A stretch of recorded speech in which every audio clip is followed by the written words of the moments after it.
Welcome to the Central Library's major exhibit called Buffalo Never Fails, the Queen City in World War I. This exhibit first was inspired by the fact that the library owns over 2,000 World War I posters given to the Grosvenor Library, our predecessor, shortly after the war. Edward Michael was the local collector. He collected those posters here in Buffalo, and then he traveled abroad after the war to amass a great collection. The other things that inspired this exhibit was a sort of prophetic letter that we're going to take a look at that was written by one Albert Hubbard.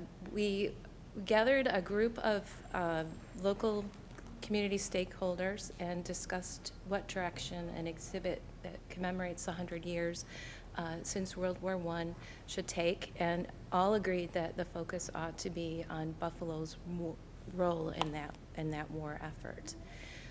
Buffalo at the time had a population of 450,000 people. The average salary was about $650, and a loaf of bread cost about 6 cents. Sounds pretty attractive, doesn't it? And there was this war going on that was kicked off with the assassination of Franz Ferdinand. And that war started in 1914, but it was a war that was over there. It was the European War, and our country was not involved for some time. There were a series of events. One of them included the sinking of the Lusitania. Germans were bombing several transatlantic vessels, and they took out the Lusitania, which was a ship loaded with very prominent passengers, including one of our own, Albert Hubbard. Now, Albert Hubbard was the founder of the Roycroft community, an artisan community in East Aurora, and an author. And he wrote a little booklet called Who Lifted the Lid Off Hell? And he wanted to go abroad and have an interview with the Kaiser. That, of course, never happened. He and his wife Alice perished in the sinking of the Lusitania. The rare book collection had this not very noteworthy looking letter in its possession, but it was a really prophetic or telling letter. It's dated April 30th, 1915, so this is on the eve of departure for the Lusitania. It reads, "Dear Bud, if the Kaiser gets us, you'll find our wills made out in your favor in a lockbox in your big safe, E.H." And of course, he did sink with that ship. We have a little bit of film footage along with the graphic of the sinking of Lusitania. This is a really interesting piece of film. It shows everyone gathering and boarding the Lusitania and then its departure. And an interesting point of fact in that film is that they misidentify Albert Hubbard in the slide. He's wearing a hat that we're not accustomed to seeing him in. So this has a real impact on our area. East Aurora is devastated. Its great leader Albert Hubbard has perished because a U-boat sank this ship. We're still not going to be involved in this war for some time. President Wilson has counseled neutrality to everyone. It's an interesting time, too, in terms of the American population. A third of the American population is either first or second generation immigrant. So our area had a large population of German, Irish, and Polish, and of course, those didn't quite divide along Ally lines the way we might have liked them to. So we want to remain neutral, and but that, of course, can't last for an eternity. So the declaration that we're going to join this war appears in the Buffalo Evening News in great headlines. We are now going to join this war. It's been announced that were going to become involved. And we have to mobilize the supplies, the armies, all of the equipment that needs to go overseas and take our armies overseas. Well, an interesting thing was also going on at the time of declaration of war. There were a group of magazine illustrators and publishers gathering and starting their own army, so to speak. And what they were going to do, what their charge was to get the message out that this war is important, our involvement is necessary, we need your support. We are taking the posters from the pre-involvement area here into the recruitment. And the iconic poster of James Montgomery flag is "I want you for the U.S. Army for everything." We use this image, and we thought this was an original American iconic image, and we were really fascinated to learn that it was a retooling of the poster with Lord Kitchener, who's actually pointing his finger in the same fashion as Uncle Sam to recruit. So this image, in fact, is James Montgomery flag with a few lines and wrinkles added. And I think it's the one that we really most associate with war posters overall. So we've transitioned now into preparedness. We're training our troops. We have all of these other organizations that are at work making things possible. The American Red Cross had previously gotten involved in the effort. They were sending relief to Poland and places that desperately needed it. And now they turn their focus to preparing our troops and getting them overseas. Of course, money is needed for this huge undertaking, and we're not going to be able to raise taxes to supply all of that money. A tax levy won't cut it. We're going to have to start asking for donations, and we do the Liberty Loan Drives. The Liberty Loan Drives were really quite interesting to read about.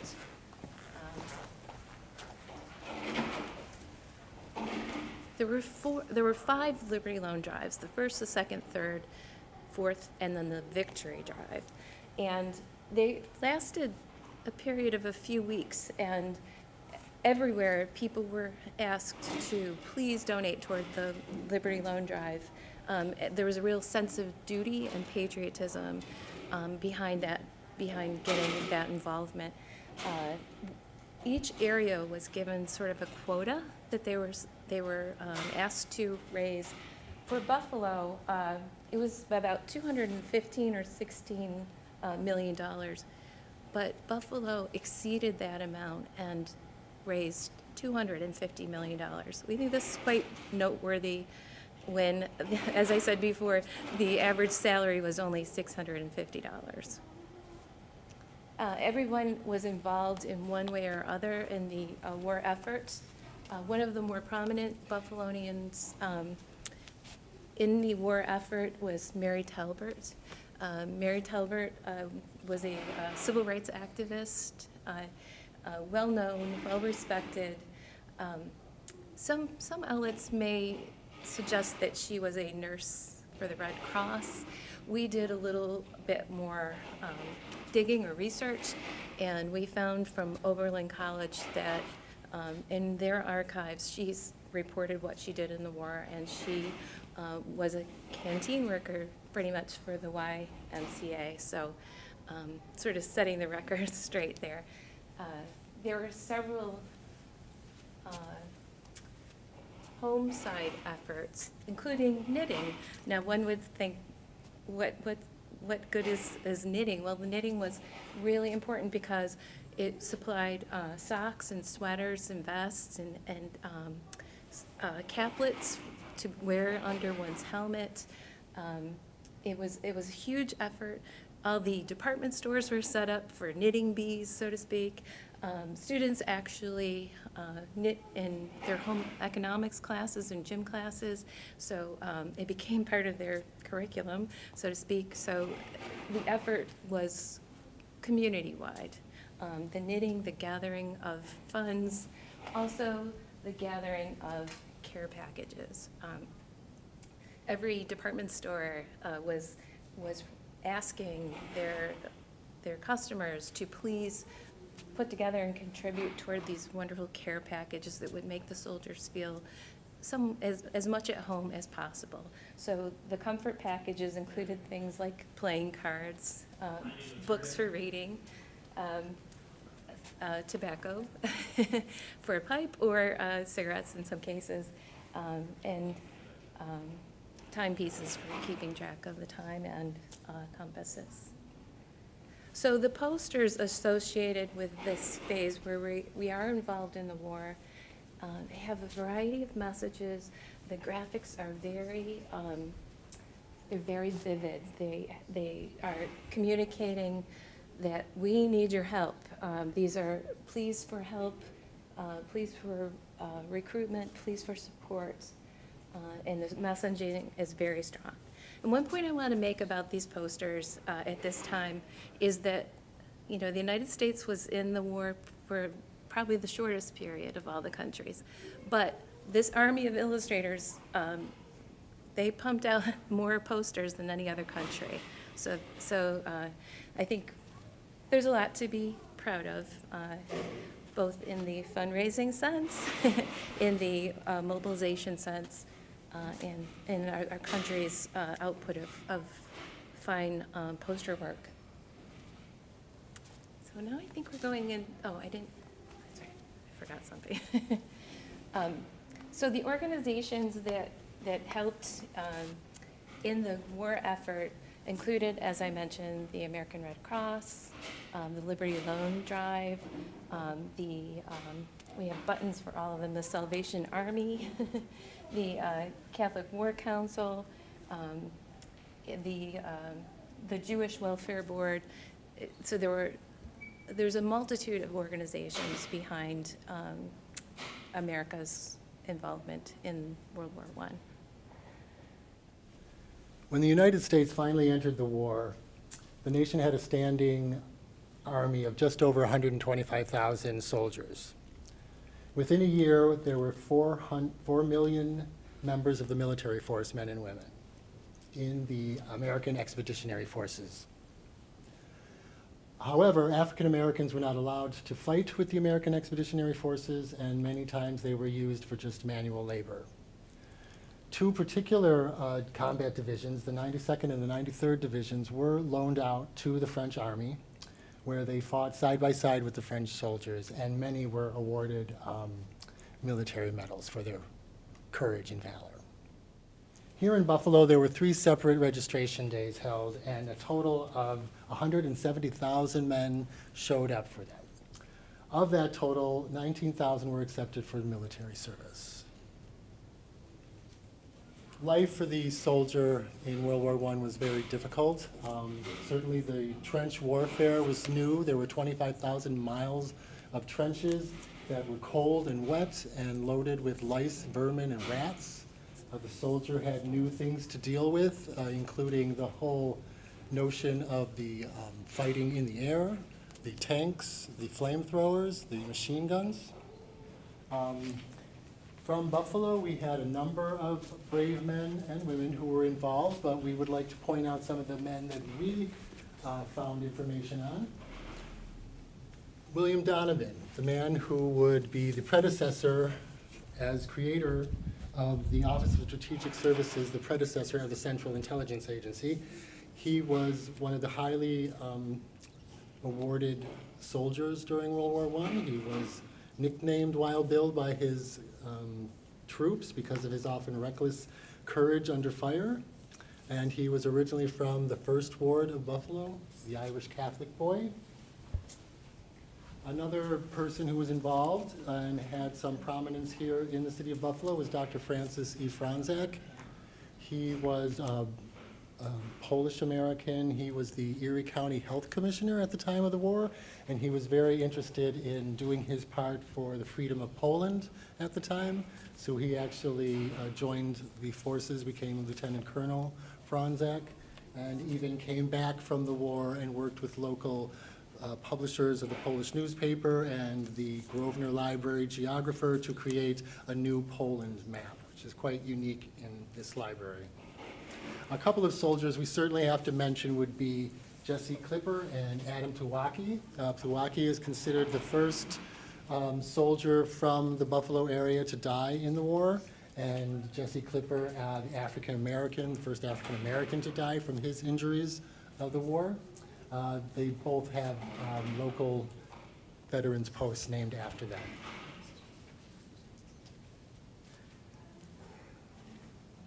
One of the locals that I like to talk about is Sergeant Peyton Randolph Campbell.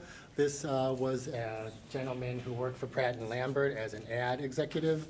He was a very talented young man, a writer, a musician, and when he went overseas, unfortunately, missing his family and his coworkers, he was constantly keeping a journal and writing letters. After he and many members of his troop were killed from a mortar shell, Pratt & Lambert published his collection of diary letters, and eventually family members saw the little exhibit that we put together and offered us the actual handwritten journal, which shows you his art, and it's a wonderful read. He was a very talented young man, and it's a shame to see the loss of life there. Another gentleman from Buffalo who was involved actually in the war before we declared war was Alden Rogers. He was from a prominent iron and steel family here in Buffalo, and what he ended up doing was volunteering for a French transport company known as the Reserve Malaise. The Reserve Malais. And while he was there, he kept a journal as well, and his fellow soldiers were often asking him about what he was writing and if he would ever publish it, and he actually did in 1923. He was quite popular locally. And finally, Charles P. Barth was a local man from the east side of Buffalo. He's a German-American. He would later go on to be known as Buffalo Chuck. He was an activist and a hobo. He traveled the country, and he often stood up for the homeless, and including the homeless veteran in his life. And we have a small collection of his literary works here at the library. Okay. So World War I was considered the very first modern war. Technology advancements and engineering and chemistry at home were producing weapons far deadlier than any that I've ever seen before. Poison gas had a significant impact on soldiers in the trenches and caused horrific long-term, long-lasting injuries. Gas masks became a very important part of a soldier's equipment, and interestingly, the shaving kit also became standard issue, as a soldier needed to be clean-shaven in order for the mask to fit properly and to work properly. World War I was also the first war to be fought in the air. Here in Buffalo, the Curtiss Airplane and Motor Corporation became the largest producer of aircraft in the United States, employing thousands locally to build models for training and combat. Most notably, the JN-4, or the Jenny, as shown here. The Jenny was the trainer for the majority of pilots. The Pierce Arrow Motor Car Company, also known locally for its manufacturing of luxury cars, they retooled their trucks and sent hundreds over to Europe for the war effort. As the war raged overseas, the flu pandemic proved even more deadly than the battlefield itself. The second wave of the flu began in the late summer of 1918 and quickly spread to all corners of the world, arriving in Buffalo in late September. The rapid rise was fostered by wartime conditions, all the troops traveling by train, going to the different camps, and then going into the trenches, and the flu just spread like wildfire. The particular strain of this flu attacked the healthy and the young, and with no vaccine or antibiotics, communities saw an extremely high mortality rates. In Buffalo, because the local, many of the local medical personnel were overseas helping on the war front, UB medical students were called into action, and the Central High School was converted into an emergency hospital. To try to contain the spread of the flu, public gatherings of more than 10 people were prohibited. Public gathering places such as swimming pools, theaters, soda shops were closed for the duration. By the end of the war, more than 50 million people worldwide had died from the flu. As our doughboys were doing their part overseas, those at home were asked to sacrifice for the war effort as well. The U.S. Food Administration, headed by Herbert Hoover, who later became our president, was established to help the severe food shortage, especially overseas. The war had been going on since 1914 and Europe was starving. Over 33 million tons of food would be delivered overseas during the war and after the war. You can see all the posters that were put together for the propaganda to encourage those at home, young and old, to do their part so our boys could keep strong and keep fighting overseas. Don't waste food, eat more fish, make sure you do what you're supposed to do so we can send the good stuff to our soldiers. Food conservation work in Buffalo began in July 1917. The local Women's Committee for Food Production and Conservation established a thrift kitchen on East Chippewa Street to demonstrate conservation techniques such as canning and drying foods, use of wheat substitutes, and also how to make sugarless desserts. Meatless Mondays and wheatless Wednesdays were also encouraged. Home gardening was also promoted, and the War Garden became the Victory Garden as the U.S. continued to send food to the needy in Europe. Children also played their part. Tens of thousands of children in Buffalo participated in Liberty Loan drives and helped make garments through the Junior Red Cross. Contributing to the war effort and keeping our local soldiers warm and fed became truly a community project for the young and old. So the war rages on, and in the spring of 1918, the final battles occur. The 100 Days Offensive is the final campaign by the Allies. It pretty much ends the war with terrific losses on both sides. 53 million people were killed in the war, and there were over 200 million people injured in this war. We have an image of the leaders of all countries involved leaving from the signing of the Treaty of Versailles in a stereoscopic slide here.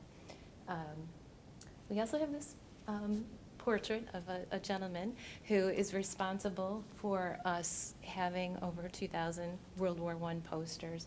Edward Michael. His life is quite a tale, as well as his great gift to the library. He lived to be over 100. He played with Abraham Lincoln's children when Lincoln came through. His father owned the hotel that they stayed in. He was friends with a couple of our local presidents. He was a real estate mogul, and he had his office very close by in the Brisbane building. And this gentleman collected these World War I posters during the war here stateside, and then he traveled. He was quite a traveler, traveled abroad, and he collected an international collection of posters. We have this wall of images, scans of the actual posters, and they only represent a fraction of that collection. And you can see the various countries that they represent.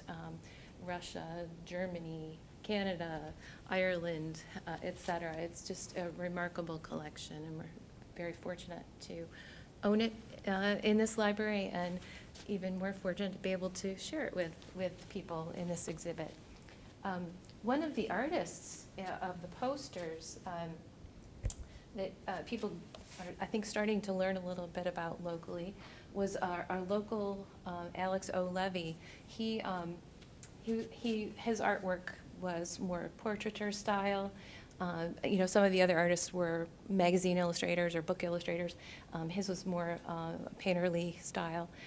He he did his images from live models, so you actually see the woman that's featured in the Buffalo Never Fails poster. Each one of the loan campaigns had slogans. Buffalo Never Fails was one of our slogans. And you can see local landmarks in this nice little poster. There's the monument right out front on Lafayette Square, and this was the old Buffalo Public Library there in the background. Buffalo will see it through. It's not a very picturesque poster by any means, but its slogan really resonates with people. There's a lot of interest in this in our online store, where we have some posters available to purchase in reproduction. And then again, this is another Alex O. Levy poster, and he uses the tagline, "Buffalo Never Fails." A Buffalo Mother's representative over there, you know, just, they really pull on your heartstrings. So that's kind of the story of the poster, and we're talking about the war ending, and then there's armistice, and we celebrate that. We now call it Veterans Day on November 11th, and finally this war ends, and the soldiers are coming home. And there were great celebrations. There were parades, there were receptions, all manner of celebrating our heroes as they come back from the war front. In this case, we have some things that represent that situation. Families who had soldiers serving would usually have a flag with a blue star hung in their window or on their glass door. That meant that they had someone in service over there. If you had a gold star hung in your window, that means that your family made the ultimate sacrifice. Their soldier died in service to the country. We have a diary that we also have on our website that you can read from page to page. And this is the diary of E.J. Schrantz. And his diary begins when he starts to serve overseas, and it ends when he finishes.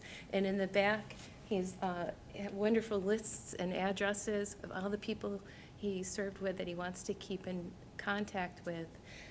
And then he also has a code of conduct for how you should behave as a soldier who served honorably, I guess you could say. I made up a word. In an honored sense, how one is to behave. So then we welcome everyone home in our lovely welcome home scenario, the front screen door and the blue stars in the window. If we proceed over to the other side, you get a real sense of home.